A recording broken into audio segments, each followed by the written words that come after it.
friends. So I was tossing up whether to do a little commentary about the Democratic debates, the June 26th, June 27th, 2019 debates. So I thought I might just do a very quick thing about it, since really it's just a circus.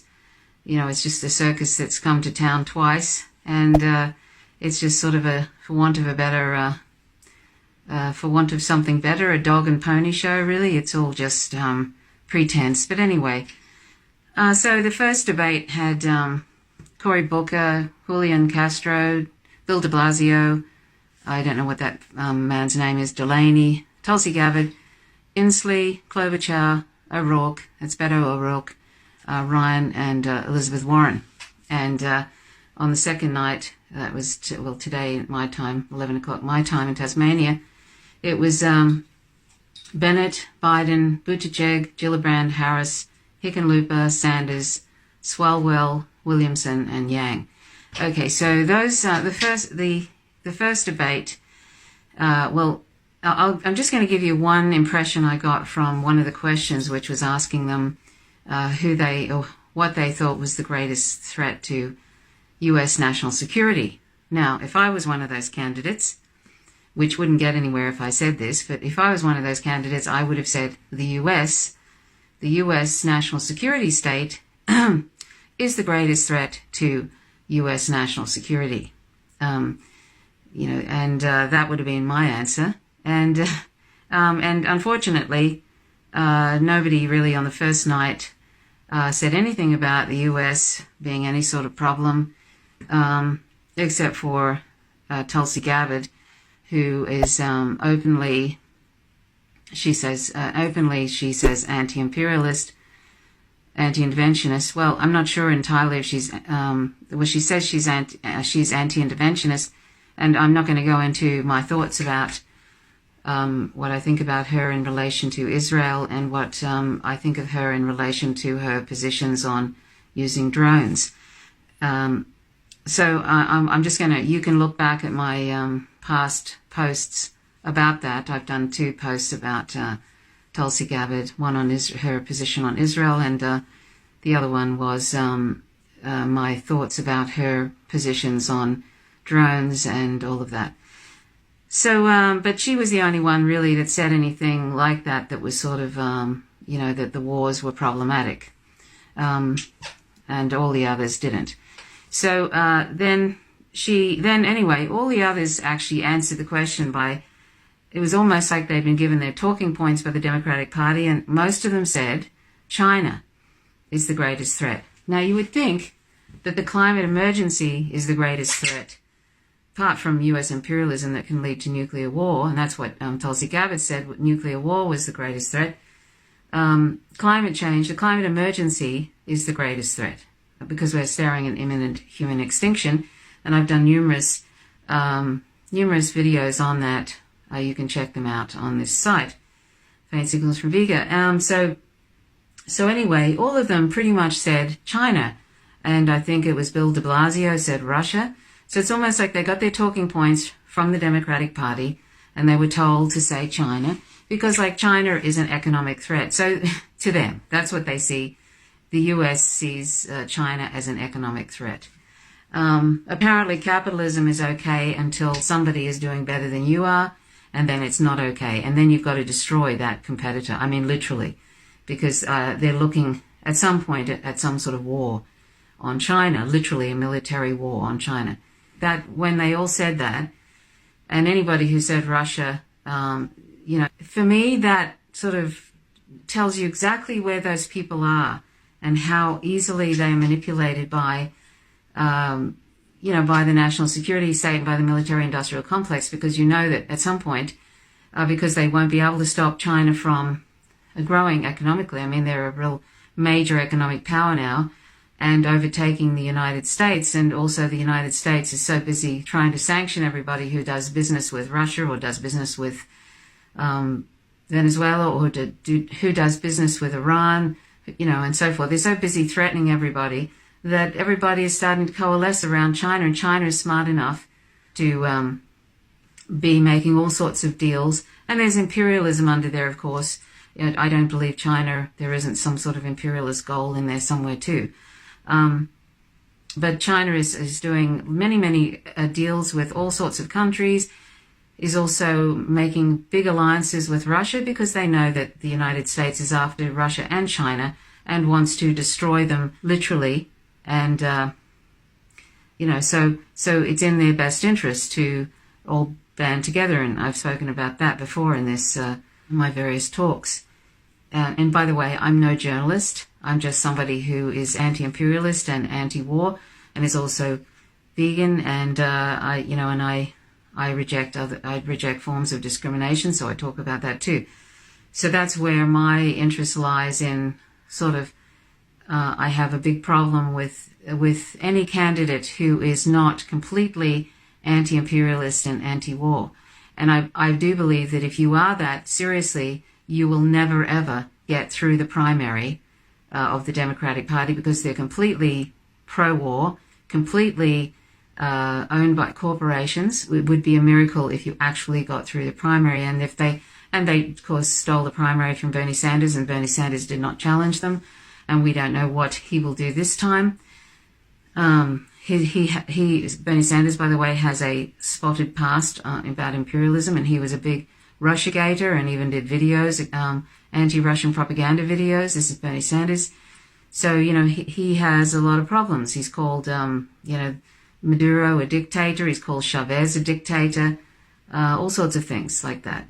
Basically anybody who isn't under the thumb of the US, he at some point has called a dictator. So anyway, but I'm not going to get into that about Bernie Sanders. You can find some videos that I've done about him. But, he probably, as far as domestic policy goes, he has the best domestic policy. He's for Medicare for all and all that kind of thing. And, of course, that is something that Joe Biden is absolutely not for at all. He's a completely right-wing, anti-choice candidate. And if he gets through, it just shows that, that the Democratic Party is once again rigged the thing because, well, I'll just talk about today. So that first debate, I'll say that they all showed their true colors when they all said things like China. They've been given the national security talking points about being against China, and China is thrashing them economically, and that's a big no-no, and so China must be destroyed.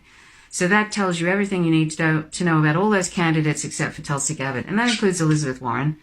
Elizabeth Warren is a imperialist. They're all imperialists. And they can all be manipulated and instructed what to do. So you know what's going to happen when any of those candidates if they got into office, they will have the national security state and the CIA and all of that dictating to them who they need to be against, who they need to go after, and so forth. And I have to say that it's quite incredible with that first debate. One of the first things that the moderator tried to do was to smear Tulsi Gabbard by raising her past in relation to her anti-LGBT stance, which she has said has since rejected.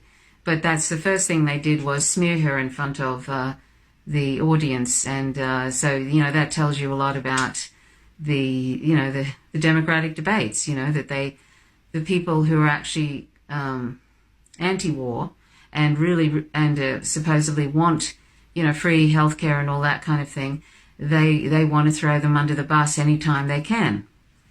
And even though apparently Tulsi Gabbard was the most Googled, they said, Googled, I don't use Google, but Googled candidate during those debates and after, and so obviously a lot of people were interested in her. She didn't even get a mention. This isn't surprising, but on, say, for example, the Young Turks, that likes to tout itself as a sort of progressive kind of a outlet, they just didn't even mention her. I mean, it's truly amazing. I don't know why people support the Young Turks. I found them, they're just big Russiagators, promoting for all they're worth the whole Russiagate nonsense. Anyway, there you go. So, and of course, they just ignored Tulsi Gabbard, and they basically tried to ignore her during the debates. they had all these interchanges between Castro and Booker. They had these interchanges between Castro and Booker. Beto O'Rourke was trying to impress everybody with some Spanish, even people that were Spanish in the audience. Even people who spoke Spanish in the audience apparently were rolling their eyes. I certainly made my eyes roll. Then Cory Booker, I think, had looked at him as if, damn it, you got in first. I was going to break into Spanish. I mean, this is the sort of nonsense. This is the exploitation of identity politics. You know, people sort of, exploiting it basically, and sort of like trying to pretend to be friends of different groups as well. You know, trying to appeal to Latino voters, and knowing that they're one of the fastest growing voter groups. It's sort of disgusting to see. And so anyway, that's all I'm going to say about the debate number one. That just the way they uniformly talked about China, I just thought, wow, they're all bought. They'll be easily manipulated. And basically it's almost like they've clocked in at they've said, yes, I'm a member of the Imperialist Club in the Democratic Party. Here's my credentials now. Let me through. Give me a chance at being president, because I've proven that I am an imperialist and that I'm easily that I will do your bidding, national security state. That's what that says to me, Warren and all those people. So, Tulsi Gabbard stuck out like a sore thumb there. That must have been fun for her. And they did their best to try and ignore her in that Democratic debate. And they've done their best to ignore her after the debate too. So she's very composed, I have to say. I found it frustrating just watching how they did their best to pretend she wasn't there. And she was wearing red. She was probably the only one that stuck out and she probably knew they were going to ignore her too. It's funny. So that's probably why she wore red. Anyway, so the second one on June 27th, 2019. So, this was, I don't even think they touched on, U.S. imperialism. See, this is how normalized war is for that party. It's like a baseline that you don't question. You really, not supposed to question it.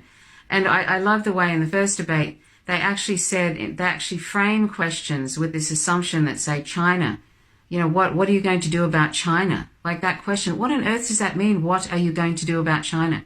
You're going to overlook the climate emergency because China is so important, because China is whooping your ass economically. I mean, it's truly astounding. Like, what are we going to do about China? Like this arrogance. And that was a question they asked in that first debate. What are we going to do about China? Anyway, I think that was a question they asked. But like, you could see that they're lining China up as this evil sort of country. Anyway, so anyway, back to this Democratic debate number two. What was amusing to me, and of course it was all over the place like a dog's breakfast. And I find the questions, they're always so loaded, and they're just not really. They're loaded, and they sort of direct people in certain ways and give them ways out. But interestingly, the one that obviously the Democratic Party did want up until this debate, because Kamala Harris really whooped him. Joe Biden clearly is not for free healthcare. He's clearly not for free public education. He is clearly an imperialist. He is he's just basically, he's more right than right wing than Obama. He's you'd probably call him a Republican about 25 years ago. And he's anti-choice. So he's actually, and the interesting thing was, a lot of the other candidates profess to be, or few of them profess to be for free healthcare. Not all of them. Like Kamala Harris. Kamala Harris sort of indicated she's for free healthcare. And I'm going to say what I think about her shortly. But anyway, Joe Biden, he looked like he was a bit lost. I mean, he really did. To me, at times he looked like he was out of his depth. It was almost as if he was somebody who'd been kept behind in a class and was very slow at picking up that even though that whole party is a corporate neoliberal party, corporate-owned neoliberal party, they've been pretending to be like Bernie Sanders. They're like poor versions of Bernie Sanders, or they're lying and pretending to be Bernie Sanders, like I believe Kamala Harris is doing. So, you know, they basically realize that people actually, the public, want the sort of things that Bernie Sanders is saying is a right, like healthcare is a right, and yes, it is. Free healthcare is a right.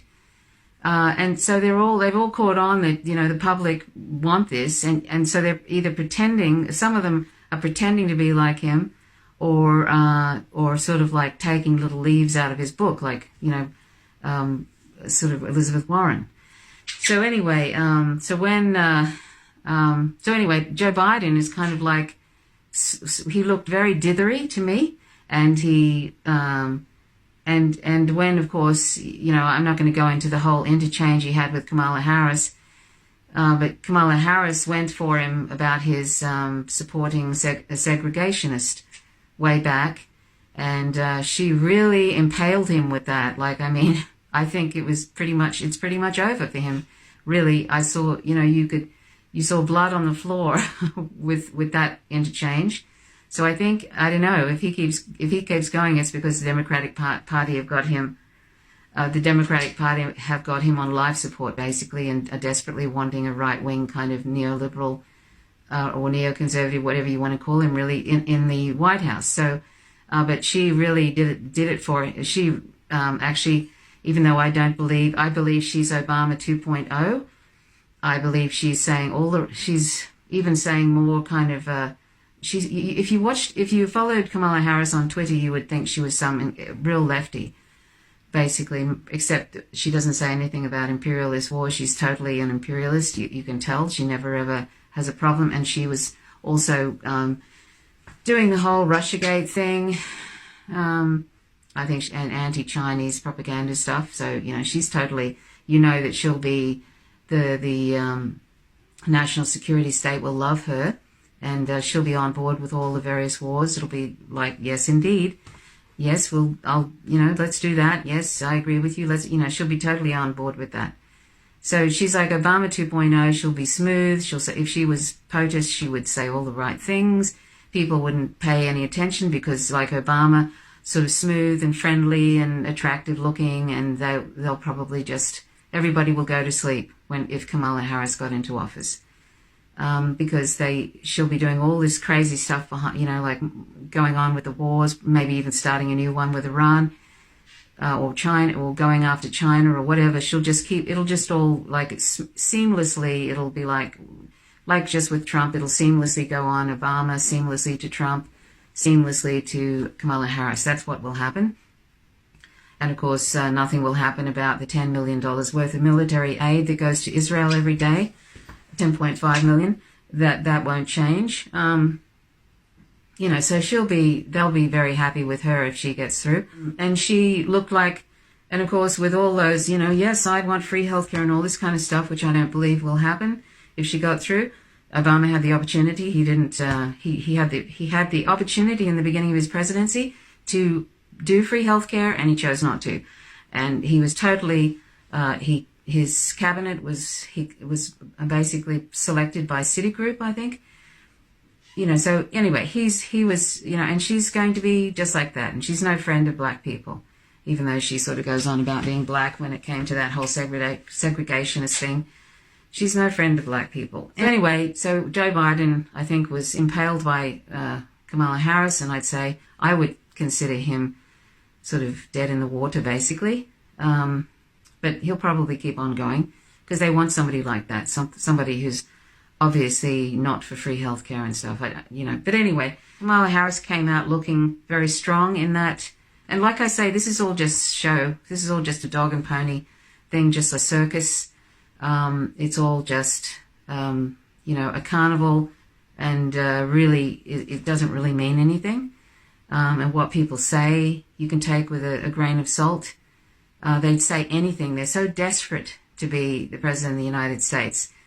It's sort of really sad to watch, you know, how desperate these people are. They're like somebody who desperately wants to go out on a date with someone, and just basically would say anything and do anything to go out on a date with that person. That's sort of how I feel about that group, except for, say, Bernie Sanders I've said that I have problems with Bernie Sanders. I think he's an imperialist, and he's for drone programs and all that kind of stuff. I have a problem with him. He's all over the place with that and all of that. But whatever. He was the only one really that I actually believe wants free healthcare. And if you want to know, like, unfortunately, and this is probably something a lot of people don't realize if they don't understand the operational reality of a sovereign economy, which is what MMT is. It's a description of that. That Bernie Sanders, even though he has Stephanie Kelton as a economic advisor, he still puts out this notion, and he knows better. He absolutely knows better. It's ready. Hey.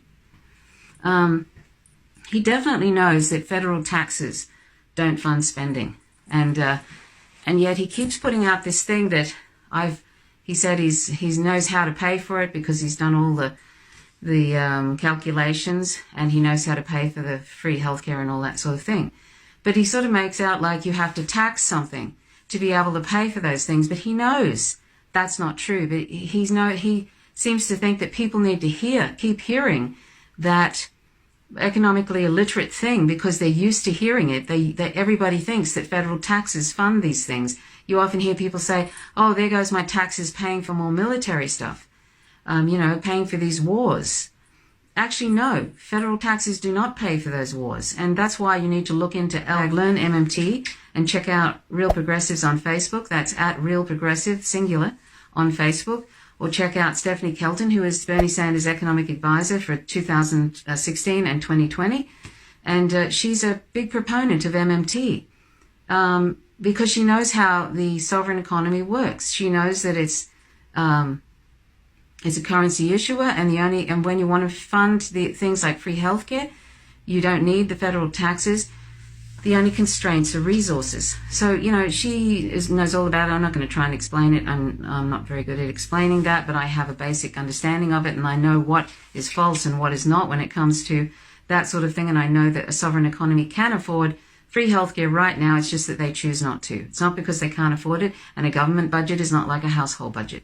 So anyway, check out MMT, Learn MMT, which is simply a description of the operational reality of a sovereign economy. Check out those people, that person I mentioned, and check out Real Progressives. And there's a bunch of other people that you can find out about through Real Progressives. So check that out. So anyway, it frustrates me when I hear Bernie Sanders saying, I've worked out how we can pay for free healthcare. I've sorted out some taxes, and that's going to, it's totally funded, because that's just not how it is. So just so you don't think that I'm speaking through my hat, please check out that Stephanie Kelton. You can find her also on stephaniekelton.com. Okay, so that's unfortunate. So Bernie Sanders and sadly Tulsi Gabbard doesn't really understand MMT yet, and so she just sort of says the same kind of thing. But Bernie Sanders knows better. Anyway, so anyway, Bernie Sanders actually I thought he did quite well at getting his points across, even though I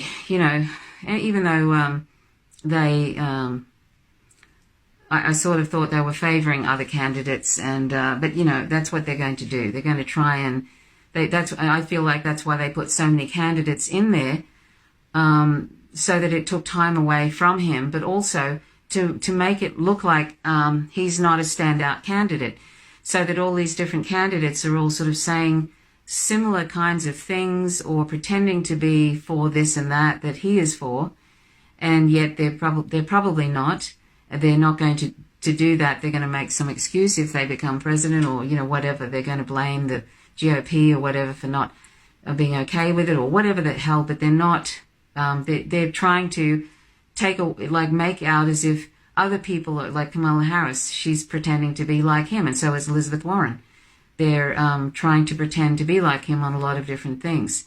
But, this is sort of dirty politics, really. And it must be frustrating for him to know that they're just really lying, and that if they got in, these things would never happen. And I do believe that he really does care about people. I don't think that he is. I don't think he's being disingenuous and pretending to care. I really do think he has a long history of different things. Like I say, I'm not. I think he's an imperialist, but I do think he has a long history. He cares about people, and I think that he really wants those things. So, it must be very difficult to witness other people on stage pretending to want these things, pretending to care about the public, when their past actions are the best predictors of their future behavior, and it does not bode well for any of those people to do what they claim they want. And some of them, of course, are just complete. They're not remotely even pretending to be either. And the other thing that sort of, I think they did another one about, who's, I don't know if they said who's the greatest threat. I tried to find a video so I could play some little bits so I could then sort of talk about it, but I have to do this from memory. And one of the things, I think they either said they all agreed, a lot of them agreed that China was a problem, and if it wasn't China, it was Russia. And Bernie Sanders didn't say that. He said, what did he say? Something that was quite broad and powerful. I can't remember exactly what he said to that, but anyway, all the others were all signed up to the National Security State Imperialist Club, and they all indicated their credentials were very clear that they were going to be totally yes people, sycophants to the national security state, and get on board with all their imperialist wars. And that's what that told me when most people said they were concerned about China and thought that was a national security issue, that to be, something to be a threat, a big threat. And there didn't seem to be any real discussion about war. They didn't even bring that up, which I find is absolutely amazing and just shows how normalized it is and how acceptable it is. Bernie Sanders, I think, said something about, avoiding a war with Iran, and that's very good. That's the thing that I look for, and you just know that if they're okay with all the imperialist stuff that's been going on so far, by sort of answers like China is the biggest threat and Russia and all of that, then you know that things are just going to go on unabated. The normalized war is just going to go on unabated. Many, many more people are going to die. Many more soldiers are going to kill themselves or be killed. And many more veterans will be homeless. Many more countries will be destroyed, and so forth. And of course that tells you too that they are much more interested in that than they are with the climate emergency. So that's really all I can remember about it. Andrew Yang, he's somebody who promotes a universal basic income. And I invite you to check out the MMT resources that I mentioned, because a universal basic income is a neoliberal scam. And you can find out why that is through those resources that I mentioned. And what people should be wanting is a federal job guarantee. And I don't think Bernie Sanders would promote a UBI. I think he would be on board with a federal job guarantee, as his economic advisor Stephanie Kelton is. So don't support a UBI. It is a trap, and a neoliberal trap, and that's why so many oligarchs think it's a good idea. That's why he's invited to be on MSNBC and all those different programs, because they're okay with it, because it is a neoliberal scam. So you know when something is probably a problem when you're getting a person being invited to all these mainstream media programs to talk about that.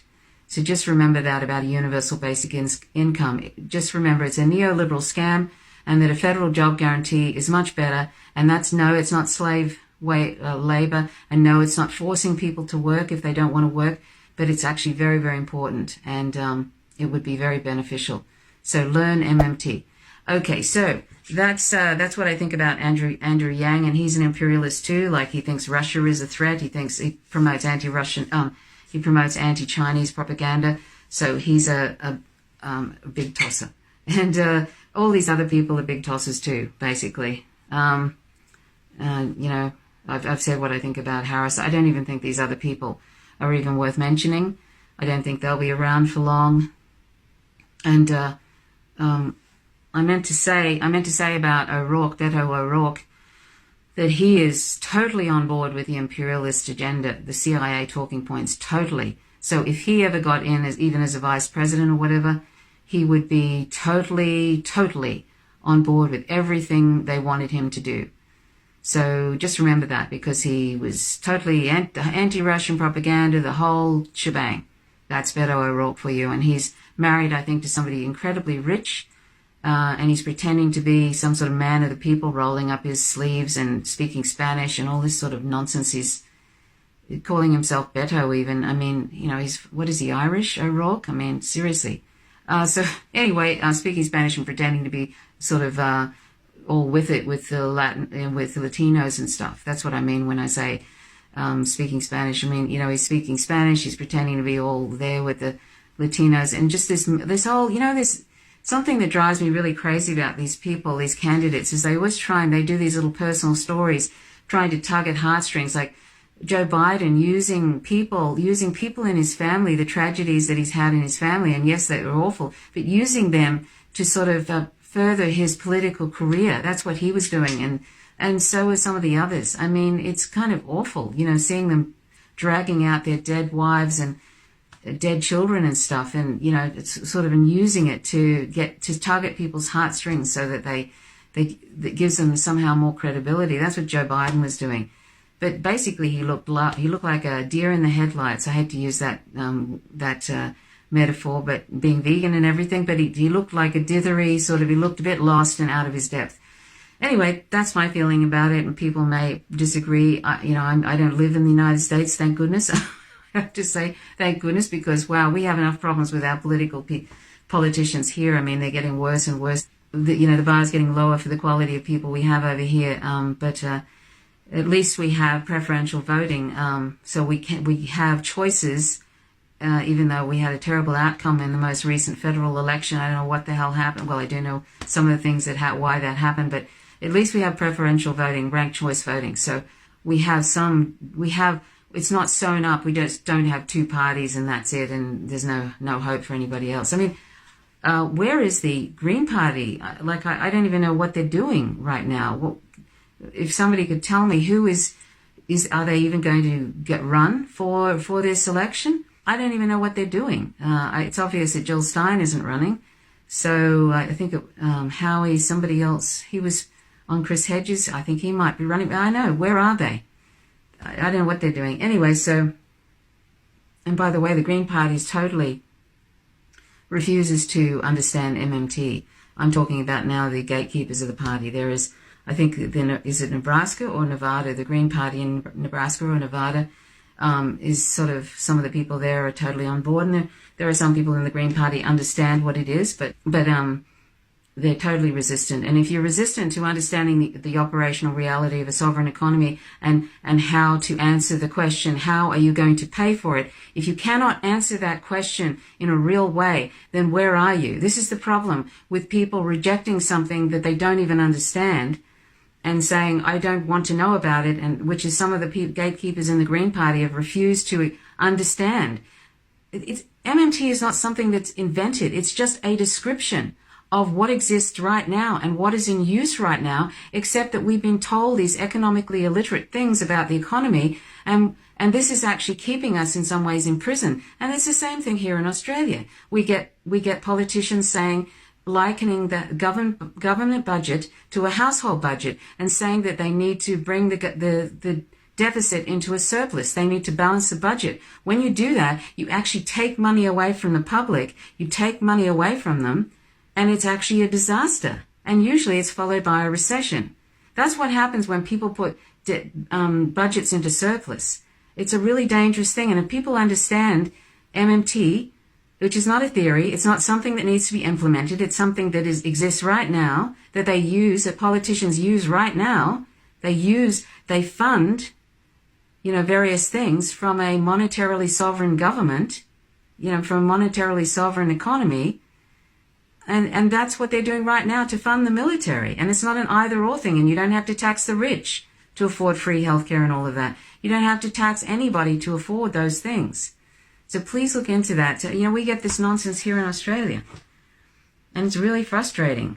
You know, sometimes I attend some political things and I hear people saying, oh, we have to get, we have to get this budget into surplus. And I think, oh my God, it's just never ending. Listening to that, it's scary. And that's what this government we have at the moment said. And what that means is they just take money away from us. Take money away from the public. That's what that is. Social programs and all sorts of things. Basically, what I feel about these two Democratic debates is they're a shit show, basically. And it's really awful. It's really awful seeing how just a whole lot of phonies pretending to be just being poor versions of Bernie Sanders, and you know that they're not really going to come through with that if they ever got in, and that includes Kamala Harris, Obama 2.0. You just know that, and it's awful to see people that are more desperate for power than they are for actually helping suffering and dying people. Suffering people and people who are killing themselves in the country, in the United States, because they cannot handle the poverty or the social inequality and all of that. And that's awful to think that those people are more interested in power than actually helping people. It's just disgusting. And that's the thing about power. You end up getting people attracted to it that really aren't very good. And of course, not to mention, equally as important, or more important really, are people that have nothing to do with the United States, who are just trying to live their lives and have these imperialist wars thrust upon them, and their country's destroyed, their families murdered, they're raped, and everything is pillaged and stolen, and then neoliberal, their country is overtaken by mafia-type corporations, and that's how it goes. That's how the United States, that's how the U.S. empire rolls. And so all these countries, Middle Eastern countries and elsewhere in Venezuela and all those different countries, are constantly being threatened or attacked or whatever. And Iran is next on the list. And that could be a disaster. That could be an absolute disaster. And as I've said before, and as other commentators have said before, that the Russiagate thing is probably handed Donald Trump the next election. And if they keep Joe Biden, they've handed Donald Trump the next election. They have half a chance. If they have Bernie Sanders, because he would be able to run circles around Donald Trump. But look at Biden today. What a disaster. Kamala Harris, maybe, but she's going to be Obama 2.0. I actually think that Donald Trump is going to get in 2020. That's what I think. If they don't have Bernie Sanders, it's finished. If they don't have Tulsi Gabbard, it's finished. Either one. That's probably it. And if I've said before, if Donald Trump gets in, he'll see that as a mandate, and it'll just, everything that he's doing right now, it'll be in overdrive. And not that the Democratic Party was ever going to do anything meaningful about the climate crisis, but Donald Trump definitely isn't, and he's actually going the other way and undoing everything. So that's, and that is probably the most important issue, the climate emergency. And everybody, I didn't even know why people were talking about a lot of these other things, because the climate emergency is, imminent extinction is on the horizon, and everybody in the world should be focused on that, but we're not. Game over. Anyway, so thanks so much for watching. My name is Trish Roberts. Please click the subscribe button. If you like the content, please click the notifications bell, otherwise you don't receive the updates. Click the like button if you like the content, and as always, please leave comments, and I have no problems with people disagreeing with me as long as you're civil. So thanks so much for watching. Till next time, bye for now.